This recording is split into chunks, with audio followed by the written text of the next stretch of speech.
Diecast fans, I'm Tom Spanners Watson. And I'm Frank Tagura Gibbs. And welcome to the Group A Rocky Road Challenge. If you missed the group ends, there's a link on the video right now. Go and check that one out. Alright, here's a quick recap of the scores coming into this round. We've got two drivers tied up front, Beavis and Butthead and the Jimmer, closely followed by Rubber Toe and Big Al, and then Delvis Jenkins Jr. and Daddy G. But there's a lot of points up for grabs. Let's see how they break down. There's 7 checkpoints in total, 2 points for a win, a bonus point for the fastest lap, and if you finish off track, that's your racing done for the day. But that's enough of us talking. You came here to see some racing. First up, it's the Battle of the Fords. We've got Beavis and Butthead and the Ford Focus RS and Kit Cam and the Ford Escort. Beavis and Butthead out very quickly here, making a good run down the field. Makes it to checkpoint 6. That's a great start. Not so much for Kit Cam, he crashed out pretty early there. They switch lanes, get ready to go again.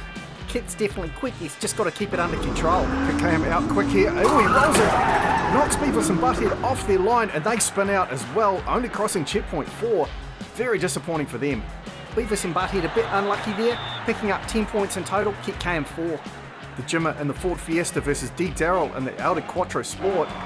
They get underway. Darrell out quickly here, but he's rolled it in quite spectacular fashion. The Jimmer then gets caught up in behind, nowhere to go, and unfortunately for him, he ends up only with 3 points on that checkpoint there. So D. Darrell there just flipped it quite nastily. The Jimmer tried to go around, Darrell slipped out in front of him again, so he just had nowhere to go, had to slam on the picks, and that was his race done. Yeah, you see it on this one here. So Darrell rolling right across the track, hits the sidewall, comes out across the other way. Jimmer left nowhere to go. I really want to see both drivers be able to get their power down to the ground on their next run. So they switch lanes now. Darrell on the inside, Jimmer on the outside. Darrell out very quick again. Oh, and they both roll quite spectacularly. The Jimmer goes off track. Has he killed any of the spectators? I don't know. I think he might be trying to keep up with Drab Ed. There's definitely one spectator down, but let's go back to the replay and have a closer look. So Darrell here out quick, he just got a huge roll, and then the Jimmer rolled, what, like 3 times there by the look of it when you go to the jump cam angle. So the Jimmer there in the white rolls once, twice, 3 times the winner. Oh, look at that, he just missed everybody. And then this lady here obviously just fainted because that car came so close to her. It's good he didn't hit anyone because the paramedics are low on bandages and Panadol. Alright, Arlo and Rubber Toe and the two Audis put on a huge show in the stadium track. Can they do it again?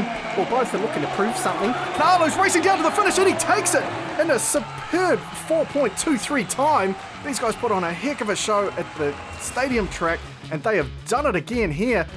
Yeah, let's just have a quick look at the Granny's Muffins replay. Rubber Toe there going over, but somehow managed to get back on his wheels. But Arlo with that sweet run right down the middle there. It was a superb bit of driving by Arlo. Bad luck for Rubber Toe, but he did manage to get back on his wheels and roll down a bit further. But look at that, he actually hit the back of Arlo's car, lifted the front of it up. Arlo absolutely leading the way there, showing his skill on this track, and that suspension paying dividends. While these boys setting up an awesome race again. They switch lanes, Arlo out pretty quick.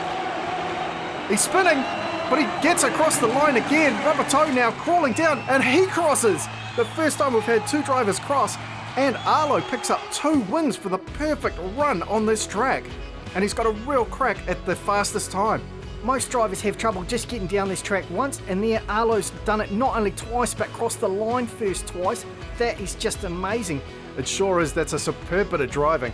What a run by Arlo, 18 points, and he's got a shot at the fastest time. Those 2 Audis really showing how it's done.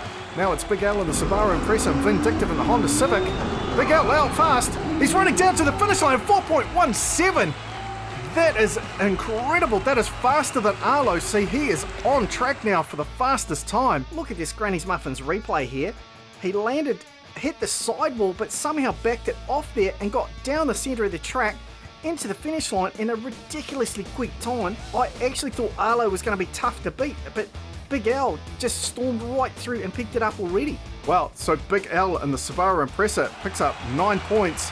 Vindictive Civic only picking up 4 points. Can he do better this time? Big Al quick again. They race down again, and he's beat his time. 4.10. Vindictive managing to get past 6 checkpoints, but Big Al, what a run. Big Al must be putting Red Bull in the tank of his car because that thing had wings. It flew down the track and he picks up 2 wins, giving him 18 points and a chance at the bonus now. vindictive, picking up 10 points. Two Subarus go head-to-head now with Dalvis Jenkins Jr. versus Mike Mays. Dalvis crashes brutally. Mays tries to get around him but stalls out just afterwards. Now Dalvis was definitely giving it the beans here. Look at the Granny's Muffins replay right there. He gets some air going over that first little hump and then noses straight into the ground and gets some massive air off the track again and basically takes out Mays. And Mike Mays will be very disappointed with that. He managed to avoid the bulk of the accident, got around him, but just couldn't get his mojo back after the accident. Dalvis is definitely racking up some spectacular crashes after his huge accident on the hill climb track. It does make me wonder if he's thinking about taking up a career as a stunt driver or perhaps a daredevil. Well, I'm sure he'll put this in his show reel at least. So the two Subarus get ready to go again.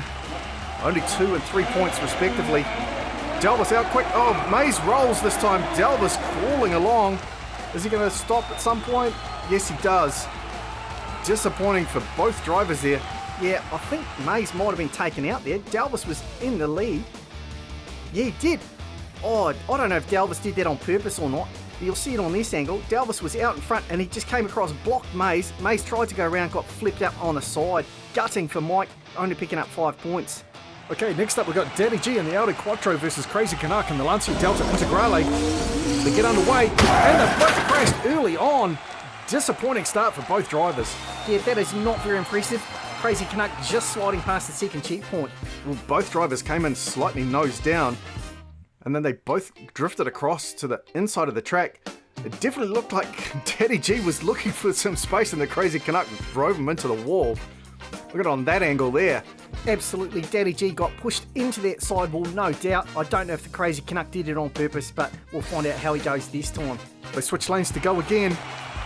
Roberto and Arlo, both in Audis, did very well on this track. Can Daddy G do it in his run? Here he goes, races to the finish of 4.23. That is an incredibly solid time. I'm really impressed how many drivers are making it down and the times they're posting. Check out this Granny's Muffins replay. Daddy G off the sidewall there, got his own back on the Crazy Canuck, forcing him into the wall, but then storms down for an amazing finish. So you think Daddy G did that move on purpose, pushing the Crazy Canuck into the wall? Yeah, he definitely was paying Crazy Canuck back for taking him out earlier. So Daddy G picks up 11, Crazy Canuck picks up 5. Now we move to the two Lancia Delta Integrales, side by side, Horden Sung versus the pool guy. Both drive. Oh, Horden Sung flips back on his wheels, manages to get a little bit further down the track, and in fact the pool guy got back on his wheels as well somehow. Look at the way Horden Sung drifted his rear end out coming over the jump. What was that about? Was he trying to handbrake turn mid-air or something? Look at there, he just flips his rear end right out, rolls it over, and then somehow got himself back under control, back on his wheels, and got down the track to pick up an extra 2 checkpoints. The Lancias seeming to have some trouble on the rocky road as they switch lanes and get ready to go again. I bet they wish they'd picked an Audi now. Horden Sung out a little bit early. Oh, both drivers pulling up short on that jump there. I'm not sure what happened. They both crash out. Pool guy only picking up 1 point there. You definitely don't want to take the jump like that. That's about as clever as catching your nuts in your zipper. Oh, harsh, mate. Oh, the imagery. Oh. And if you watch the way Horden Sung flips across the track, on this angle here, you'll see him roll and he almost takes out the spectators sitting on the opposite side of the track. Look how close he gets. Certainly got close, but didn't hit it. And a disappointingly early finish. That's what she said. Moving on to the final race of the night, we go to Sean Cook in the Ford Focus versus Harwood in another Audi. Sean Cook out quick, he gets flipped over, somehow gets back on his wheels, keeps going. Harwood rolls across the 5th checkpoint as well as they even up. Let's just go back through the replay here and have a quick look at what happened. Look at this roll, he does a full flip in the air, lands back on his wheels. Yeah, that was quite impressive. He gets that little sideways bunny hop, lands on the edge of his tyre, that flipped him right over, and somehow he managed to do it without landing on his roof. So we get ready to go again, they've switched lanes. It'd be nice if at least one more person could get across the finish. Harwood out quick this time, lands nicely down to the finish, he's up on the sidewall but he crosses the finish line. Picks up the maximum 9 points there and a time of 4.43, not quite as quick as the others, but one of the few cars to make it overall. And I don't know if he's doing this for dramatic effect, but he almost ended up on the back of the other rally cars there, but pulled it back, got across the finish line. It was certainly sketchy. Harwood suspension doing a good job on that landing, kept him nice and solid. As he came down the track, he steered a little bit wide, got that bounce off the sidewall, but made it across the finish line, picks up those maximum points, but unfortunately won't get the bonus point at that time. So lots of action on this short straight track yet again.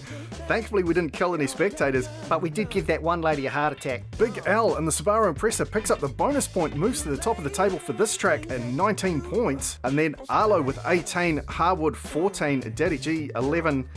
But overall now, Big L jumps out to a huge lead with 41 points. A great run from Arlo there, picking up 18 points himself, moves into second place with 35 points. Beavis and Butthead on 32. Daddy G and Rubber Toe both on 31. The Jimmer 27. Daredevil Dallas Jenkins Jr. on 26. Harwood, Vindictive, D. Darrell, Sean Cook all on 25. Kit Cam on 22 points. Paul Guy 21. Mike Mays on 20 points. Paul Then Sung 19. And at the bottom of the table you've got Crazy Canuck on 18. This is still anybody's race. There's another 19 points up for grabs on the Helix track, which kicks off next week for the group ends, so make sure you're there. And of course, make sure you've subscribed to our channel so you never miss a video. And please, if you've enjoyed this video, leave us a like and a comment. It really helps the channel and we really appreciate it. Thanks very much for watching. I'm Tom Spinners Watson, he's Frank the Guru Gibbs. We'll see you next time. Wondering why you come around, all you get is cold show. Yeah, you try so hard to cover up your games. You try so hard, hoping that one day something gon' change. You try so hard.